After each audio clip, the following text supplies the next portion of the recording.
What's up, Internet? You're tuning in episode 14 of the Steam Deck Podcast, Flip Screen Games' weekly video game podcast, all about Valve's hot new handheld, the Steam Deck. I'm your host, Pete and Bessie, joined as always by my very good friend and co-host, Mr. Stephen Radford. Hello, hello. And joining us today, the Metroid Man himself makes his grand return to the show, Mr. Max Wright. Hello, you can't see my thumbs because of this. Hello. Hello. See, I'm very stoked to have you back, Max. I know you were on while I was away. I believe that makes you the first ever guest on the Steam Deck podcast. Very, very cool. I was a co-host then. Now I'm a guest. Fair enough. That's true. Yeah, you were officially sanctioned replacing me that week. now you just get to show up and have some fun. You know. Did you have a good honeymoon? I did. It was great. Yeah, had a great time. And played a surprising amount of Steam Deck at night too, you know, so perfect. Win. So you are back here on the show. We've got a pretty packed week here. We've got some rumors that seem to be pointing to the idea that Valve is going to be porting the Steam Deck UI to VR. We've got Proton GE 739 released, and that means you can finally play Overwatch 2 on your Steam Deck, and a couple other things we're going to talk about as we get into the rest of the show. I'm very excited to get into this stuff. Glad to have you with us here today, Max. And let's start things off with the Steam Deck UI coming to VR. Steve, you shared this story. We had the YouTuber Brad Lynch seems to have found some strings in the Steam VR Beta 1.25.1 update. Why don't you talk a little bit about that, Steve? What are we looking at here? Yeah, there was a pretty huge update to Steam VR, the beta this week. And added a bunch of things in. They've changed the way text renders and all sorts of cool stuff with support for additional headsets, as they always do. But it looks like they're also porting the new big picture mode known as Gamepad UI, which is the interface, obviously, from the Steam Deck, which recently replaced big picture mode in the Steam client beta for desktop. And Brad found some strings within the deconstructed the Steam VR beta with references to valve.steam.gamepad UI and other things like the dashpad panel and things like that. So it looks like they're in the process of migrating over that interface. So I'm curious where we think that is. Do we think this is for their new rumored Deckard headset? Do we think they just want this to be a replacement for big picture mode and they want this UI to be the kind of default UI everywhere, and that includes in VR? Or is this going to be a way maybe for you to control and interact your Steam Deck or your Steam library from VR, and they're putting that interface in there for those purposes? Yeah, I mean, I think it's probably more than one thing. I think if I had to guess, I would imagine that the Deckard is on the way, and that this is the other half of it is what you said about them just wanting parity across all of their supported platforms, right? And that when Deckard does launch, this will be the interface that it has, right? And they'll probably roll that out now on what is it? What's their headset called? Index. The Index. Yeah, and kind of do that now, because obviously there are still people out there using the Index, but also, to probably get people in the mindset of well, this is how you navigate the menus in VR now, in the same way that they brought that parity to the standard big picture mode, right? It's just a better interface. It makes sense that they would want to kind of make that uniform across all the platforms they support. It is a better interface, but I don't know how it would work as a VR interface. Because using the Oculus Quest, that interface is very much specifically about pointing at things, and everything's sort of in the center, and you manipulate things. Whereas Steam Deck's UI that they use, that is now the big picture mode, is very much a controller-based system, right? Yeah. It's supposed to be, you have a button that brings up a menu on the side, menu on this side, you flick through the items just like you would on a console. It seems odd to me that they'd want to put the exact same UI. Obviously they want parity between all of the different systems, but it's just weird that this would be on VR, this specific UI. I guess I'm the interface does work with a mouse as well, so there is that you can already use a pointing device, which would be how you would interact with it. Right. Yeah. But you've also got buttons on the controllers, right? Presumably, it'll be similar to like the Index's controllers or like the Oculus Touch controllers, where you have the A, B, X, Y buttons on there that you can navigate around. And I could see it coming up on the screen, similar to how it works on the Quest and on Meta's interface, where you're like in that room and they've got like the Valve Right. room feature that you can use, and I could see it kind of popping up in like the tablet mode that you kind of get, where it's like a skewed angle and you're like interacting and pointing around it, and it makes sense for them to use the same interface. Why kind of start from scratch when you could adapt it? And I think they can hide certain elements and kind of detect whether they're in VR or in if they're in on the Steam Deck or if they're in big picture mode, and they can hide and adapt things. So maybe they hide that home screen and you just bring it up and it brings up the library section and you can kind of tab between all of your games and you just select which game you want to play, or it just shows you the VR games that you've installed, that kind of thing. Sorry, can see real that. quick for you audio listeners, we're on the video version. Steve and I both have our like lo-fi hip hop lighting setup. So Max put a Zoom background behind him, and I watched you lean down to take your glasses off, and you like phased out like a Force ghost for a second. I come in for information and I back out.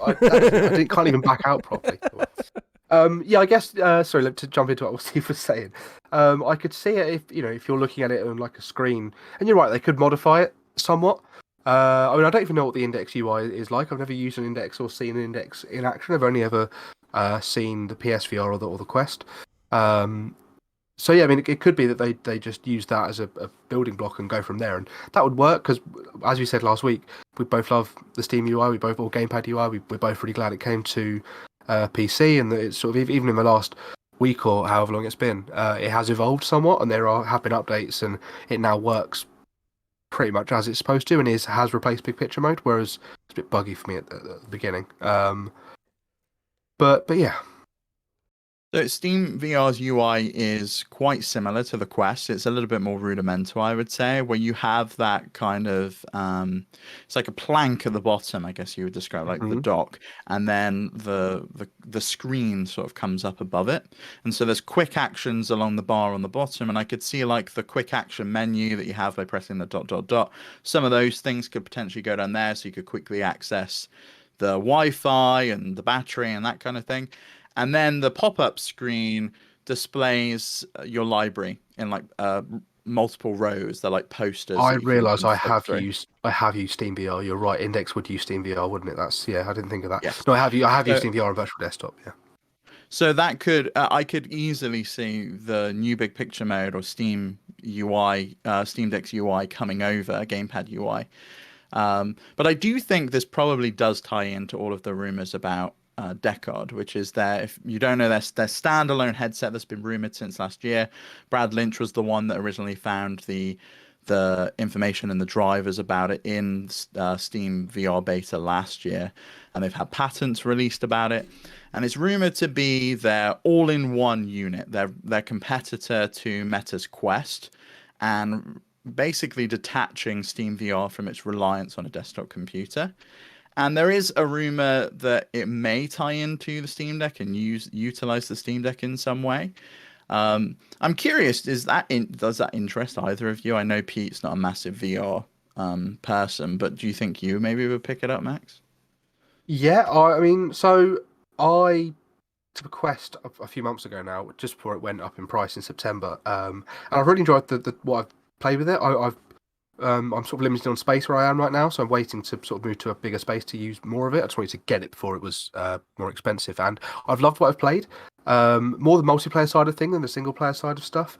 But the one thing that's annoyed me is that in my current situation, my network isn't good enough for me to be able to stream.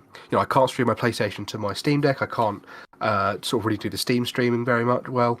But I also then can't use virtual desktop, so I can't use my library of Steam VR games on my Quest 2 very well right now. If this was to come out and that would just give me complete access to my entire Steam VR library in a, one-to-one standalone thing, and I don't have to go through a link, or I don't have to use the power of my PC to do it. That would be very interesting to me. I think I'd more likely to stick with that as a as a I'd rather use that than the Quest 2, to be honest, because all of my games are on Steam. I have a Steam Deck. I'm in that interface. I'm in that you're family. already, like, What's in the word that I'm looking ecosystem. for? Ecosystem. Thank you, Pete. I'm already in that ecosystem. So yeah, I think I'd rather use that. Yeah. Obviously, it comes down to Yeah. price and power and stuff. That's the thing that I find myself questioning the most, because like you said, Steve, right? I'm not a big VR person. I was a very early adopter on VR. I think that VR is like fun enough, but I've literally never had a VR experience that I wanted to engage with for longer than like 20 or 30 minutes. And I think as long as that's what VR is, it doesn't really appeal to me.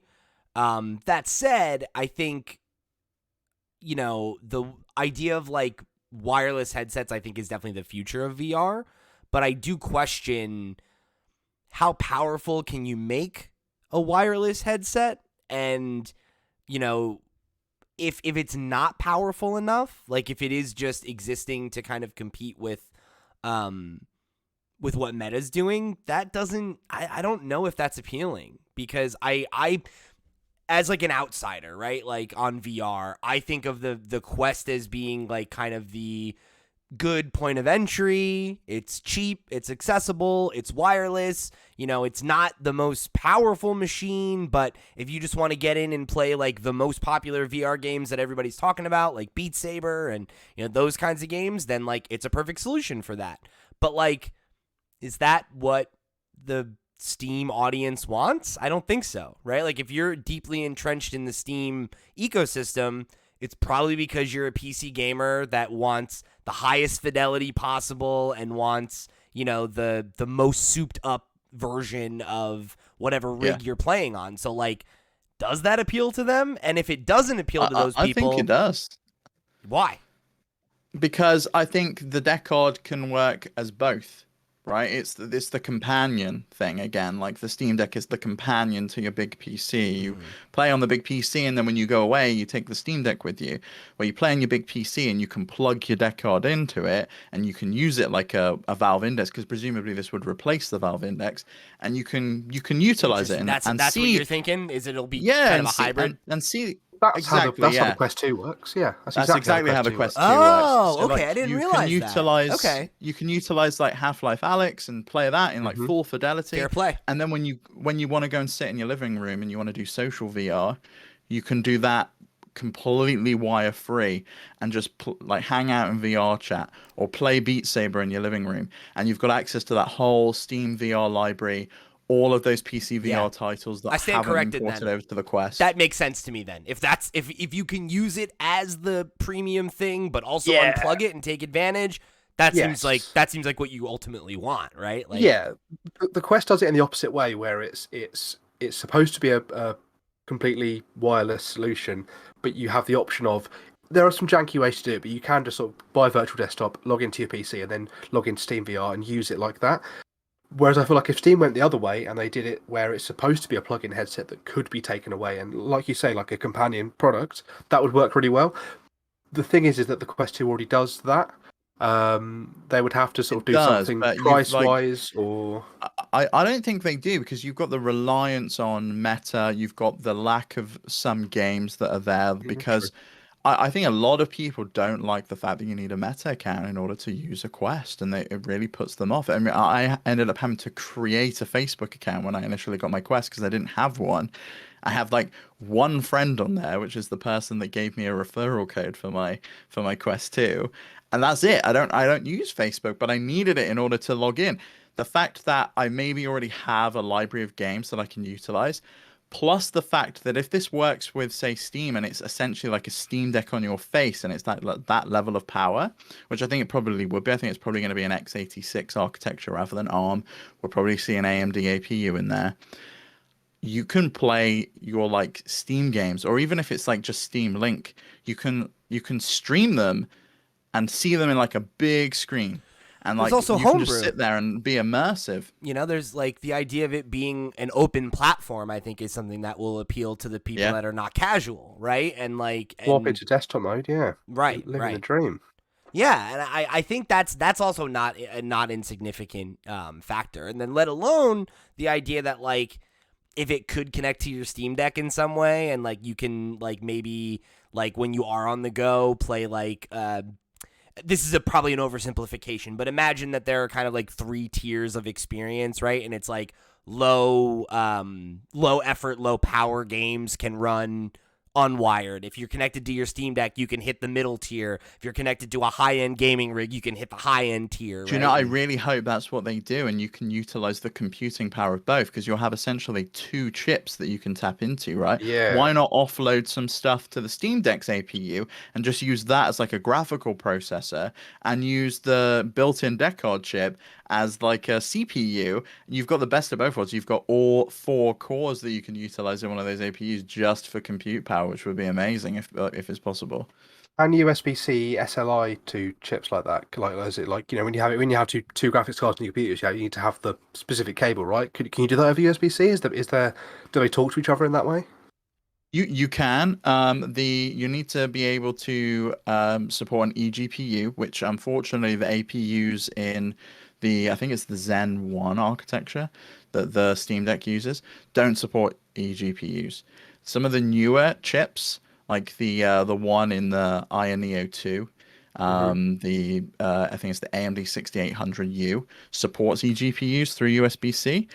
It's possible that they could have a system that works either wirelessly and it offloads some of it and does like asynchronous encoding of stuff, like could be doing the compilation of shaders on the Steam Deck so there's no stuttering and it kind of comes back. There's stuff they can do, I think, even if they can't utilize it as an eGPU. Maybe they use the other compute power of it in some way. Yeah. And the people at Valve are very smart. Look at what they've been able to achieve with the Steam Deck. I think the deck card, it seems like there's smoke and there's probably going to be fire soon. And to put a pin in it, Steve, the other thing that I think is, again, so exciting about Valve developed hardware, as we've seen with the Steam Deck, is like, yeah, the people at Valve are very smart and very on top of it, but it's also not on them alone, right? Like if there is a way to figure it out, the community will figure it out, and then Valve will be like, okay, great, supported. Like they've done that so many times with Steam Deck already. So like, I think with stuff like that you're describing, if it's technically possible, it'll happen, right? That's the power of open source software. Mm-hmm. Yeah, agreed. I think it's really exciting. I am very interested in the deck card. I think, like Max said, it comes down to price. I think if it's gonna compete in terms of price with, say, the PSVR 2, the hardware needs to be up there. That's a strong price point that they'll hit. Needs to be $50 more than the Steam Deck, right? I got you. Yeah, I think the index at the moment is just it's too much for entry level VR, and I think if they're trying to target and kind of nail down more newcomers to VR, the price needs to be there.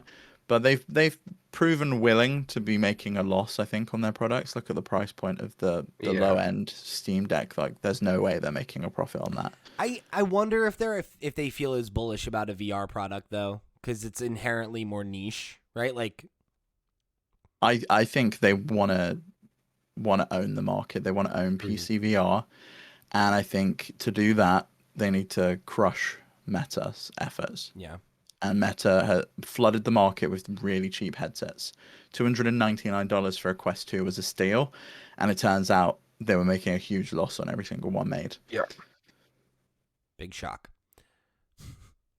Well, I'm sure we'll learn more about this in the weeks to come. If our experience on this show has taught us anything, it's that now that we talked about the rumor, it will be confirmed within 24 hours. So I imagine next week we'll be talking all about the Deckard again when it is officially confirmed. So just in time for you to be late to the party, then. Yes, exactly. Just in time for us to miss out on all the SEO juice. That's such is the way of the world, it seems. But we've got a bunch more stuff to talk about on this week's show, but before we get to it, let me remind you that this week's episode of the Steam Deck Podcast is brought to you by our Patreon producers for the month of November. They are, of course, Account, Christian Oliveria, Christopher Verlenz, Gabriel Hasselmeyer, a.k.a. Sobi, Mary Berry, Wakahula, and Zaid Ida. Thank you all so much for your support over on patreon.com/flipscreengames. You're all the realest of the real, and we very much appreciate your support of this and all of our other fine shows. If you want to go become a Patreon producer like them, if you want to go find some of our sister shows, if you want to watch us on Twitch or any of the other places you can get our content, head over to flipscreen.games. That's our website where you will find links to all the places you can find us all over the web. But for now, we thank you for tuning into this week's episode of the Steam Deck Podcast. Let's jump into our next news item here. Proton GE 739 is released and Overwatch 2 is finally playable. Max, I saw you tweeting about this. Yeah. How are you getting on with it? I've not played Overwatch 2 yet. I'm excited to get in there at some point before the end of the year, but I'd love to hear your thoughts on the game overall, I guess, but also how does it run on Steam Deck? How does it run on Steam Deck compared to like other platforms where you've played it? What's the vibe right now? So, overall vibe on the overall game is it's exactly Overwatch 1, except there are characters you can't access because they've taken them out. Characters I can't access because I haven't paid or played enough to unlock them in the Battle Pass yet. And I'm also struggling to play anything other than healer. That's my thoughts on Overwatch 2 right now. Okay. Obviously, it's going to be a work in progress. Sure. I'm really hoping they, not just release all of the PvE stuff we've been waiting for, but also just fix a bunch of this stuff and maybe even out some of the payment stuff. Blizzard sure knows how to launch a game, huh? Never a rough launch from Blizzard. Nightmare. But specifically on the Steam Deck, when it launched, I was sort of desperately looking up how to add Battle.net to my Steam Deck, and I managed to work it out using Proton. I didn't go the Lutris route originally. It wasn't until last week that I even looked into that. Got the game installed, got it up and running. Everything was good. When I eventually got in past the 40,000 people in the queue, I sort of load up a game. I'm in the training. I'm sort of practicing out, and then it froze. And I was like, okay, cool. Quit out. Try again. Every single time, without fail, it would freeze. And that was an issue. I think when I did some research, it was that it was compiling the shaders as fresh every time it launched. Wasn't saving them, I believe. So every time you launched the game, it was recompiling all the shaders. If you went into the settings or the look into the performance, it was just spiking constantly, and then it would just crash and give up. And that didn't work. That's pretty common for a lot of games. Usually, it will do the compilation of shaders on load, when it's load, as the game's booting, and it'll store them. It sounds like maybe they were trying to do asynchronous compilation, where it just is compiling it just in time. So when you go to the menu, it's like trying to compile it, and it's not doing. The game boots so quickly as well. Like you're in the menu pretty instantly. So so it wasn't doing any pre-compilation. Yeah, and obviously it worked on other systems. It just didn't work on the Steam Deck. Maybe it was an issue with Proton, as we found out it was. So I kept trying every now and again and hoping for the best. I uninstalled it and reinstalled it a bunch of times just because I'd be like, I really want to try it again. I played it on the Switch and I was like, it could be better. So I tried last week the Lutris issue method that Steve pointed out to me. But I hit another snag where once I'd got it installed, I got Battle.net installed and I managed to load it up and install Overwatch, there was no way for me to add Steam, the Steam that had been added by Lutris. I couldn't find it for one. When I used the actual Lutris, the shortcut that adds a shortcut for you, that also wasn't working. Steve sent me over some stuff. I tested some stuff out. Turns out when I did a bunch more research that because I have multiple accounts on my Steam Deck, apparently there's an issue where Lutris is like, well, I can't. What do I add it to? So it just adds it to nothing. Shit. But even if I logged out of my mate's account, what I essentially have to do is wipe the Steam Deck from scratch, only log in as myself, then add it. And I was like, well, I'm not doing that, so I'll just wait. But anyway, that's the backstory. That's a real shame. I didn't know that Lutris only worked with solo account Steam Decks. But... Well, I don't know. That's when I did a bunch of research. I was looking on sort of a load of Steam forums and a load of like Reddit threads and stuff. That was the solution that kept coming up. Was you need to delete all your other. Only have one account on there. Or the people that were having the issue were saying, oh yeah, I've got 2 accounts on the go. It could be a bug. Could just be something in the latest version or whatever. But every time I click on anything, add to Steam library, it was just doing nothing. I was closing Steam, doing it, opening Steam, nothing. Just wouldn't work. So I waited patiently. And then when they, because I saw an update last week, I think I even sent it to you, Steve, or I messaged you and said, oh, they've said in here that, in fact, it was on the podcast, they've said that they've released an update for Overwatch 2 in Proton GE 38, it must have been, but you still needed to use Wine GE. I was like, well, I don't know. I have no idea how to do that. But luckily, they've just now updated to the latest version of Proton GE. So if you go and install that, if you add the Battle.net installer to Steam, run that with Proton, the latest version of Proton. Then if you locate that and then add the Battle.net exe that it makes to Steam, and then you just run it and it just works like every other app basically in gaming mode. Got the game installed, booted it up, and it worked. And I was so glad that it did. There was no, I was sort of on tenterhooks the whole time, just like, ooh, at any point it's going to crash. But I've managed to play a few hours of it now, mostly in support. And yeah, it works. Performance is fine. Every time you go to a level for the first time, it seems a bit shaky, which I guess is possibly to do with the shaders, maybe. I don't know. But have you opened up the performance menu to see? What every now and again there's spikes. I couldn't tell you, but I can test it for you if you'd like. But I'm probably going to check it out myself at some point, because I still think, because I'm working on a video for how to install non-Steam games, and so I've been trying out a lot of the solutions. Bottles, Lutris, Heroic, there's tons of them. Installing it manually and like adding it to Steam and then using those launchers, so you can just install the Ubisoft Connect launcher. But I personally think Lutris is the best solution, or Bottles. And Lutris has a script for Overwatch 2 that should work. Sounds like you just had some issues adding it to Steam. I wonder if that's a Flatpak issue. Flatpaks are a notorious nightmare. And so I'm going to see if I can try the app image version of Lutris, because I ended up having a lot more success with that. For starters, if you install through a Flatpak, VSync doesn't work in GameScope at the moment. It's completely broken, which means you can't use any of the performance settings to cap the frame rate limit, which may be a cause of one of the problems that you're having. If the frame time is higher than 60 FPS, you'll get a spike, which might cause like a stutter. So it could be something like that. But I'm gonna look into it, because I think if people want to see a video specifically about Overwatch 2, let me know and I'll put something together. But there's been a lot of searches about it and a lot of posts about it, I think, just because it's like, big new game, big new PC game as well, and it just wasn't working for the longest time. So yeah, maybe it would be good. Yeah, you'll have to teach me how to play the game, because I've never played Overwatch. I can do that. That's fine. So yeah. I mean, Luchas probably was the way to go. I kept hitting that issue where I couldn't add it to Steam, so I could only boot it by being in desktop mode, and then I was finding it hard to exit it. But also, it doesn't run at full power in desktop mode as far as I know. So yeah, it wasn't working for me. I'm glad it works now. As janky as it's been, hopefully Blizzard maybe eventually add Steam support properly. I would doubt it, but who knows? I don't know. There's the rumor that the Ubisoft games are all coming back as well to Steam. Yeah, good. I've got so many of them found on the Steam DB. Give me a count merge, please.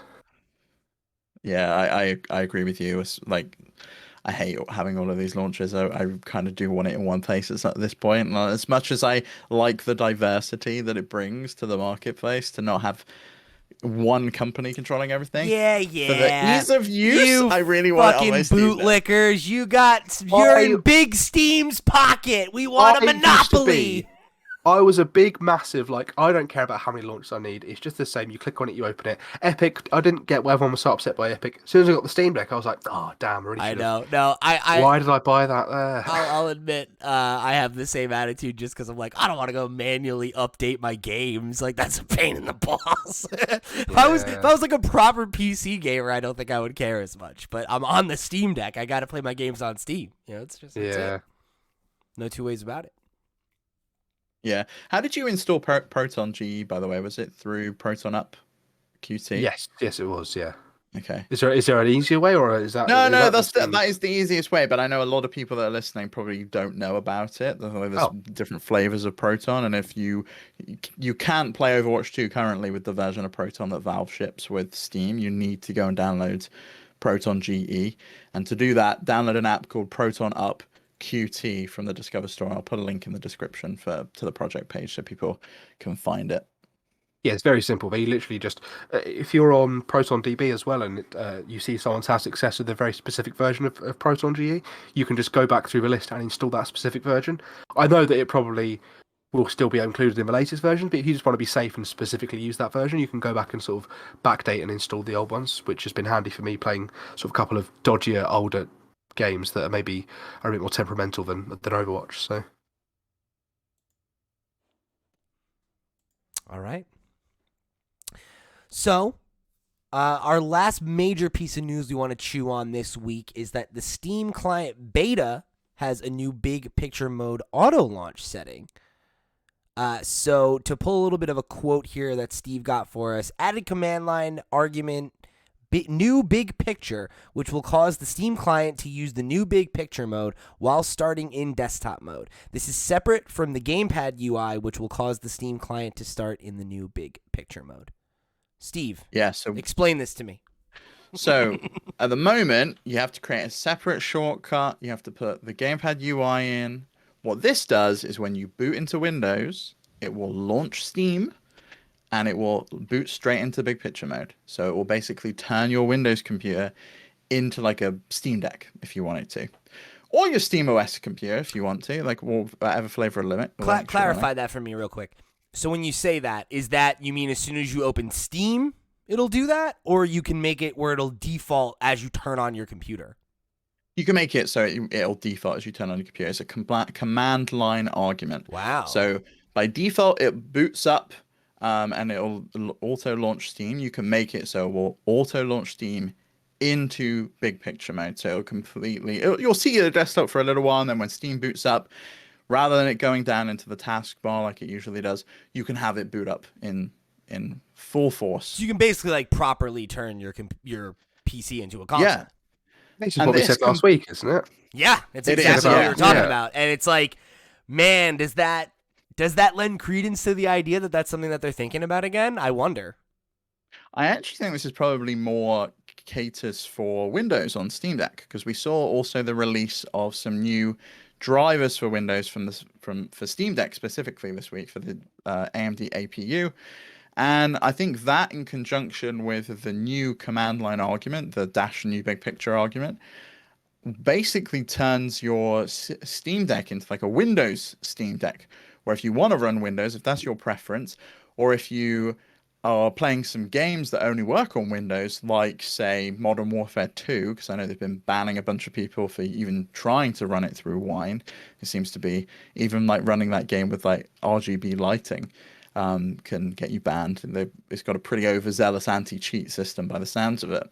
But if you want to run Windows, this is the kind of the option. And it also seems like it might be a great solution for people like Max, who has his TV plugged into a gaming PC, and also people that want to use other devices like the Ioneo or the Ioneo 2, which has just had his Indiegogo campaign get funded. So it's pretty exciting. I think it's making me really want to try Windows on Steam Deck at some point, because I've been putting it off and off and off until they get the dual boot solution. I might just chuck it on a Windows to go micro SD card and just try booting from the micro SD card to give it all a try. Yeah, I think that's probably it. Especially now they're adding more support for it. I know before it was quite janky and there were issues with like battery drain and certain things weren't quite right. But if it's something they're committed to supporting, which God bless Valve, they're obviously they know what people want and they're just doing it. Yeah, I think this would be a good way to go, because like we've just had this whole conversation about Proton GE and how can you get Overwatch 2 to run? Oh, you can't play Modern Warfare 2 or Genshin Impact because of the anti-cheat. Being on Windows just completely passes all of those issues away. Like there's just you don't have to worry about any of that, the stuff that maybe puts people off from wanting to jump on the Steam Deck for that reason. Dude, talk about things. You brought up this Ioneo, and I'm looking at it. Jesus Christ, this is confusing. Yeah? Yeah, are you kidding me? Like what, the price? There's in like the price situation. Like, yeah, there's like, which yeah, of the 35 different packages would you like? It's like, what the fuck? Like, it's just an overwhelming amount of choice. They've essentially got two versions. So there's the 16 gigabyte and the 32 gigabyte version in terms of RAM, but then you can get both of those with different storage options. So you can get the 512, the 1 terabyte, or the 2 terabyte. They then have a Geek model, which it's just a different color treatment, but it also slightly changes the controller configuration, where it offsets the D-pad and offsets the right stick a little bit more, so they're not perfectly in line. and it's also transparent plastic, which looks really cool. The Geek Hmm. model would be the one I went for if I picked one up. A lot And of I would money. probably just go for the 16 gigabyte model. I don't think I need 32 gigabytes No. of RAM. It's funny that you said it passed its or it's just completed or just funded or whatever. It's currently Uh-huh. 19,570% funded. It's got 1.13 million. They only wanted 5.5 grand. What the hell? What are they gonna do with that five Yeah, and a half grand? they already had these ready to go, but people are very excited about the Iron Neo. Yeah, This is the first of the AMD 6800 U handhelds really, and it's really cool to see. And they've got their own system. They've got their own, I think it's like Aya Space they call it. Hmm. But they're also working with Valve to bring SteamOS support to the Iron Neo 2. So you'll be able to run SteamOS natively on here if you want to, or you can just boot into the new big picture mode, which I think is probably the route to go if you're going to get Yeah. something like this that natively runs Windows. Isn't that Yeah, like this is- kind of this is- wild? That Valve is like, yeah, sure. Like, Yeah, I we'll mean, SteamOS is open source. Like, what do I they mean, seek but it to makes lose, sense, right? right? Because what they don't give a shit, right? Like if you buy this instead of the Steam Deck and you still load up the Steam OS and buy all your games on Steam, whatever, right? Exactly. Like that's where they're making And their money also- anyway. Yeah, exactly. They're not making you spending £450 on a Steam Deck doesn't do anything for them as much as spending 1,500 quid on the iNeo 2 and then buying Steam games. It's all the same difference. It's just where do you want that super duper performance and you still benefit from a lot of the SteamOS features, or would you rather do what we're doing, which is sort of buy the budget one and not make do because we're obviously having a great time, but still get the sort of the full experience, really. So like, what's your read on this, Steve? Like, as my tech boy, like, is this like, what's the like power differential here? Is this a lot more powerful than the Steam Deck? Yes, significantly. The TDP limit on the Steam Deck is 15 watts. The TDP limit on the Iron Neo 2 is 33 watts. Wow. You can play a lot of games on this that you just probably couldn't at a decent frame rate or resolution. It also supports eGPUs. You can use this as a true desktop replacement because you can plug, if you really wanted to, like a RTX 4090 in here if you were insane. That is something that is possible. But being able to draw that amount of power is something I really wish the Steam Deck could do. I know they've limited it to 15 watts, but I think when it's plugged into a dock, it would have been amazing to be able to overclock it to some extent to boost up to 33 watts. Is that in the hardware, or is that something that could be updated and added in future updates? I think it's a software restriction, but I don't know about the thermals. I don't know if the fan and the heating system that they've got in there can support a TDP that high. I think they probably could go as high as like 20 watts. The reason they haven't is because if you go 33 watts on the Iron Neo, you get like 50 minutes of battery, and that's it. And even then, like the battery's bigger in the Iron Neo than it is in the Steam Deck. But this is a really, really nice device. Like, it's a full glass front. It's a laminated screen. It's like it's absolutely gorgeous. Like, I've really, seen a few really videos great. of this, of sort of just the design of it, the buttons and stuff. It's a really nice. I do feel like design wise, it looks a lot less appealing than the Steam Deck. It looks more like a who was the oh god, what was his name? The Soldier Boy console. It looks more like the Soldier Boy console, like you could buy it on Wish, than the Steam Deck does. But I also really love the Hall effects sticks on this. Like I just want those in everything at this point. Oh, you mean like the lights around it? You mean, or no? It's got Hall effects sticks, so they're not the drift-free sticks that use magnets instead of potentiometers. So they're from GillyKit, so they will not drift. And so I'd love to see those in everything. You can buy a GillyKit kit from and like change the sticks, but it requires some soldering. So I'm not willing to do that at this point until my sticks break or drift. I'm not bothering. got soul, but I ain't going solder. I'm not gonna happen.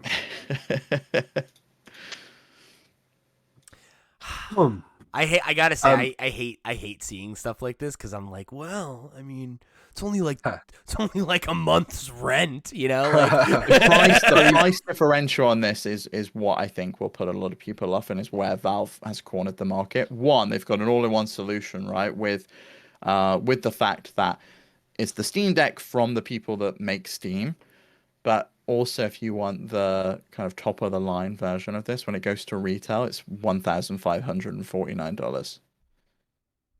It It's is. it's not a cheap device. No. I don't think that personally for me that I would get that kind of value out of something like that, considering I own a PC. And I feel like the swap, like you said earlier about it being a companion device, being able to go from my PC, pick up the Steam Deck and play the same games in a lesser quality is what I'd want. I don't need to be playing exactly the same games and exactly the same fidelity, for an hour on a device that's costing 1,500 quid. I just don't. I don't need to do that. Here's the thing, Steve. What do you think the odds are we reach out to them and we're like, hey, send us 2 of them so we can do a comparison? You make it 3. That'd be really nice. Very, You very just- limited. I would say they have some YouTubers they already worked with. Some people I would recommend. Yeah, but like, do they have a Steam Deck podcast? Right? Like, we're the Steam Deck podcast. I feel like we're It's the in the ones. name. You can try if you want. We're the ones you got to win over. $3,000 worth of equipment. Yeah. You know? You have to send it back. The other guys have had to send it back. All the videos I watched, they were like, "Oh, I've not. This is like a pre-release model. I've not got the final model yet, so I'm not going to comment on." They're not even certain gonna let them things." keep it. Oh, they're cheap. No, they're all cheap over there. They're all prototype units. The one I think it was the Forks had, and his like LED sticks didn't light up properly, or the colors didn't work or something. There was like a bunch of stuff that was completely broken on his. But they're like ETA primes and things was absolutely fine. There's a bunch of videos if people are interested.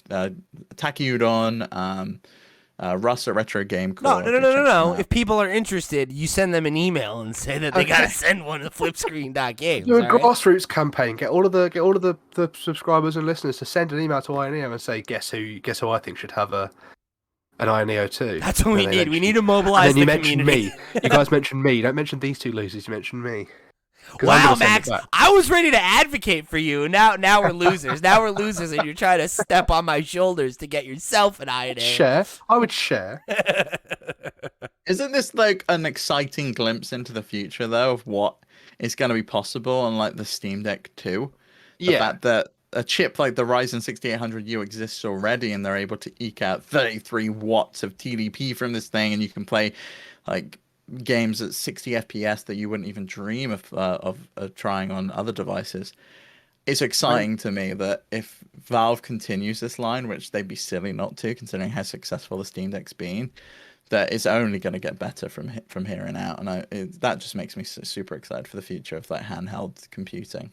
When I first got my hands on the Switch in January of 2017, I remember thinking like, how am I ever going to go back? Like this is it. This is how everything should do this. And then when they brought out the Steam Deck, initially I was a bit of a skeptic, and so I had my hands on it, and I was like, oh no, this is it. Like, what are they going to do? And then I had this thought this week of all these things I was thinking about doing, all the things that you can do, and all sort of the emulation capabilities, and all the stuff I was doing. I was like, this is the first gen. This is the first year of the first gen. And these are all the things we can already do. It's not Like, even a where are mass we gonna consumer be? product yet, right? Like they have plans to sell it in stores. Like they are not even, like when you really think about it, like we're part of the first 1 million people that ever got hands on this thing, and it's already such a breath of fresh air. Mm-hmm. Yeah, I mean, just like you, man, I was a total skeptic, and was like, I don't see any universe where this thing actually materializes the way that it sounds like it could. Yeah. And I think it's been the opposite direction. It's exceeded my expectations. Oh, yeah. You know? I think I was basing mine off of previous, as I said last week, on previous Steam products that have come out, failed, and drops. The Steam controller, the Steam Link, the Steam machines, all that sort of stuff. Yeah. I just Steam remember. controller almost every day, Max. I can't wait to tell everyone. Yeah, about it. you're using the Steam controller every day because you're like, how can I make this work? How can I make this thing I bought work for me? No, it works great for point and click games. Like one of the games Yeah. that you can hear me talk about, A Case of the Golden Idol, over on this week's Flip Screen Games podcast. Nice plug. Yeah, all you need to do is buy this archaic ass controller rather than use a fucking Bluetooth mouse and keyboard. You want to play? The Steam Deck lets you play all your favorite games from the 80s and 90s. You have to spend an extra £40 on a controller that plays them. Oh my god. Hey, people are willing to spend hundreds and hundreds of dollars on elite controllers for Xbox and PlayStation, and apparently if you think that's too expensive, then you're just basically silly. That's a bad Get your money up, conversation, bro. Steve. Get your money up, bro. Broke boys. Yeah, we got yelled at for that one, saying it was a bad value. Apparently, that's not a good conversation, Max. Just because we're poor, it's not a good conversation. That's what I've heard. Though I'm gonna join your side here and say what ridiculous amount of money for a controller. Anyway, I'm not an MLG Call of Duty gamer. I can't attest. I'm not either. I use it for RTSs. I use it for navigating a PC interface on my TV. It's a good device that has its use cases. I'm looking forward to doing a review on it. But I remember Pete being so skeptical about it. I remember when I reserved mine, he thought I was absolutely mental.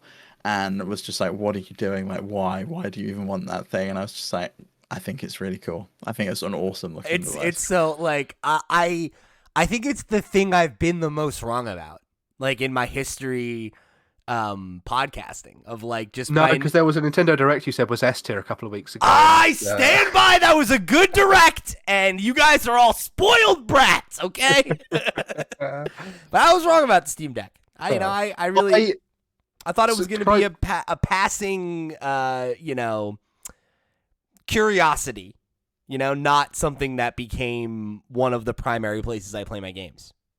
Yeah, I was the same. This is probably more something that only will maybe get. But before I got my Steam Deck, I was saying to Chloe, who was messaging me constantly saying, "Oh my god, what's your shipping saying? Oh my god, I'm so excited to get mine. I'm going to play this, and this." She was badgering constantly, and I was like, "Yeah, I might just not get mine in the end. I don't think I need it right now.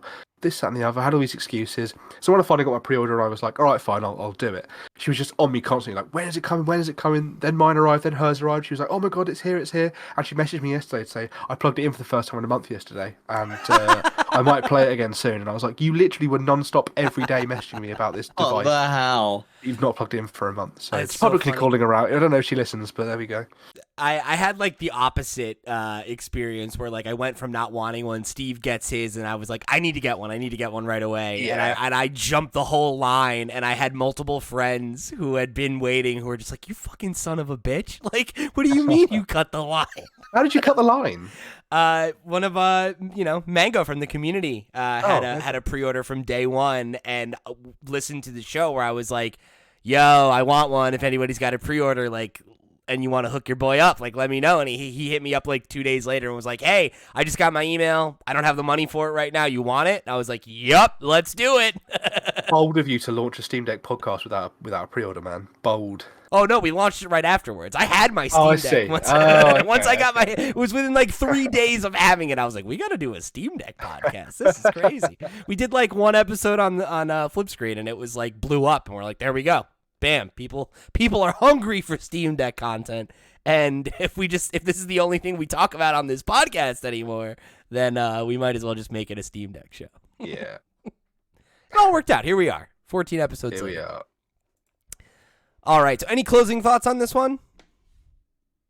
I'm glad they fixed it because I got fed up of clicking on Steam and then realizing I had to go, I've got to move over to my TV, and because you used to be able to sit down, press the Xbox button, it would boot up into big picture mode. It might do it now. I haven't used it since, but yeah, I'm glad it's. There is a bunch of additional improvements to big picture mode in this week's beta as well. So we didn't talk about that, but just like have a look through the release notes. I'm sure a bunch of your issues have been fixed, but I think it's really cool. I want to see big picture mode come to everything, including VR headsets, including competing handhelds, which I guess Valve don't really see them as competing handhelds because it all benefits them in the long term. I mean, it's the thing. If you launch your OS on everything, then everything's the Steam Deck, right? Like, yeah. What do they care? Yeah, I think it's towards their goal of ending their reliance on Windows, and they're getting there, right? Because SteamOS ends their complete reliance on Windows. You can play the majority of games that you want to play there, and I know Genshin Impact's coming over. It was in their sizzle reel at TGS.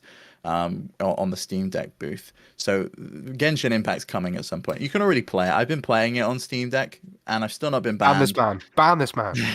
Ban him. He's cheating. Steve228 UK, ban him. He admitted it. He admitted he was cheating. I'll tell you what. Every time we talk about it, I'm like, they are one or two software layer fixes away from making it where I wouldn't even need to have a Windows PC at all anymore. And I would love to be able to just move over and have everything on Linux like an absolute freak of nature. That would be awesome. No one would have a clue what you're talking about. I know. I've wanted Windows to be a or- Windows Linux or Mac. user for forever, but you can't run Adobe on Linux. It's like it's like 2 or 3 things I need them to figure out, and I'm ready to make the jump, you know? Anyway. Well, Max, thank you for joining us here on another episode of the Steam Deck Podcast. Where can the kids find you? Having me. At Max Wright on Twitter and everywhere else, basically. So good luck finding me. Good luck. It's hard, or? No, just good luck. Have fun. Oh, okay. What gotcha. Mastodon interface are you on? Like, where are you at these days? What instance of Mastodon are you on? Because that's the cool new thing. The kids are jumping off ship to, right? I was more of a pterodactyl guy, so yeah, I feel so I wasn't old. a Mastodon. Is he googling Mastodon? I am, and I'm like, you mean like the metal It's band? Like, what's it's happening? The new Twitter. No, like the Power Ranger. No, it's the new. It's the new answer to Twitter that everyone's sort of jumping ship to. I'm sticking on Twitter for now. But yeah, maybe when we record the next podcast, I'll change my mind. I'll have Mastodon by then. We'll see. Yeah, and by that point, I'll have spun up mastodon.flipscreen.games, I'm sure. So Decentralized Join social that. media, eh? Okay. Well, I guess we'll see what happens. Yeah, next week, catch us on Mastodon Live or whatever. So if you guys want to get involved, if you want to write into the show, if you want to connect with us and find our content all around the web, remember flipscreen.games is the website. However you choose to get involved, we thank you for tuning in to this week's episode of the Steam Deck Podcast. Please make sure you write in, make sure you check out all the stuff. And again, for the crew, I've been Pete, he's been Steve, and over on the other side, he's been Max. We'll see you next week, baby. Bye. I almost ended the call. Just instinctively.